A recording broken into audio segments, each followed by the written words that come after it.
Bonjour à tous et bienvenue aux vidéos du rapport de Louisier sur l'offre et la demande dans le secteur des grains.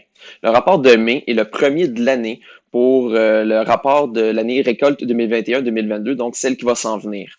Donc, ce rapport-là a été haussier, généralement haussier, et il y a beaucoup de choses à parler. Donc, essentiellement, on va essayer de faire une histoire courte, là.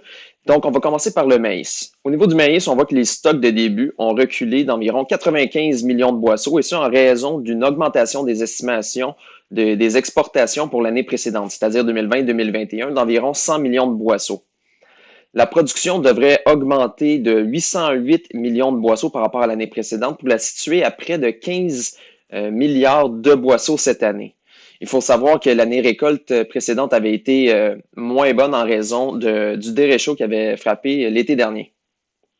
La demande pour l'éthanol est censée augmenter de 225 millions de boisseaux à cause d'une hausse de la consommation d'essence pour l'année 2021-2022.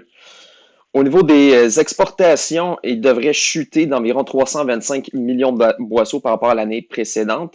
Et ça, c'est dû au fait que les États-Unis devraient avoir de la compétition lors de la deuxième moitié de l'année venant de la Russie et de l'Ukraine.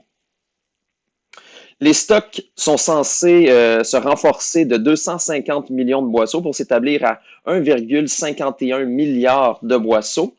Mais il faut savoir aussi qu'à ce niveau-là, les stocks devraient rester serrés. Donc, la tendance demeure quand même assez positive au niveau du maïs. Le prix moyen, lui, s'est apprécié de 1,35 $ US le boisseau pour se situer à 5,77 $ US le boisseau.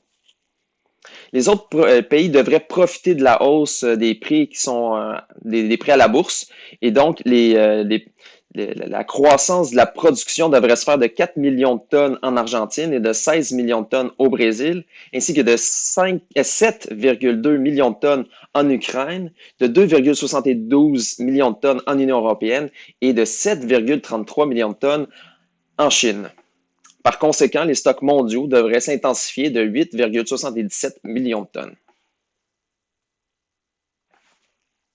En ce qui a trait au soya, la production américaine devrait se renforcer de 276 millions de boisseaux pour se situer à 4,4 milliards de boisseaux grâce à une augmentation des superficies récoltées et d'une croissance du rendement.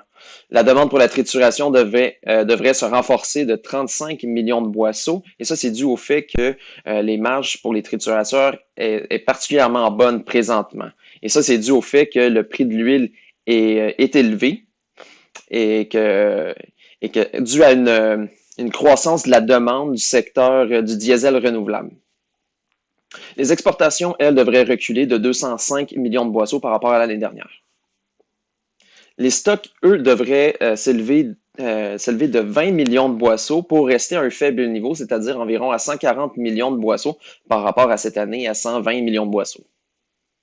Le prix moyen se situerait à 13,85 $ US le boisseau, soit une hausse de 2,60 $ US le boisseau par rapport à l'année dernière.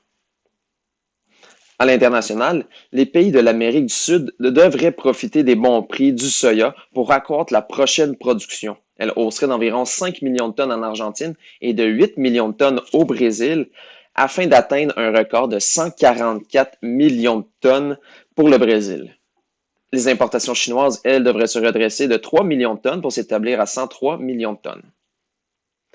Donc, grosso modo, les stocks mondiaux devraient se renforcer de 4,55 millions de tonnes. Pour ce qui est du blé aux États-Unis, la production devrait s'intensifier de 46 millions de boisseaux pour s'établir à 1,87 milliard de boisseaux grâce à une augmentation des superficies récoltées et du rendement. La demande pour le secteur fourrager devrait s'intensifier de 70 millions de boisseaux pour atteindre un niveau record à 170 millions de boisseaux un record depuis 2013-2014. Les exportations, eux, fléchiraient de 65 millions de boisseaux en raison d'une forte concurrence à l'international. Les stocks devraient être réduits de 98 millions de boisseaux pour s'établir à 774 millions de boisseaux, soit le plus faible niveau en 7 ans. Le prix moyen se situerait à 6,50 $ US le boisseau, soit une appréciation de 1,45 $ US le boisseau.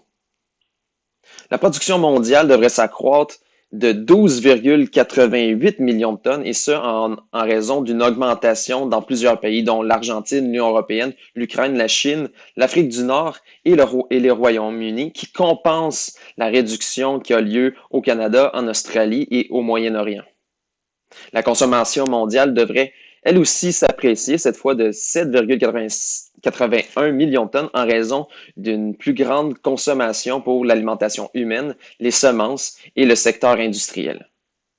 Les stocks devraient rester relativement semblables et n'augmenter que de 0,29 millions de tonnes.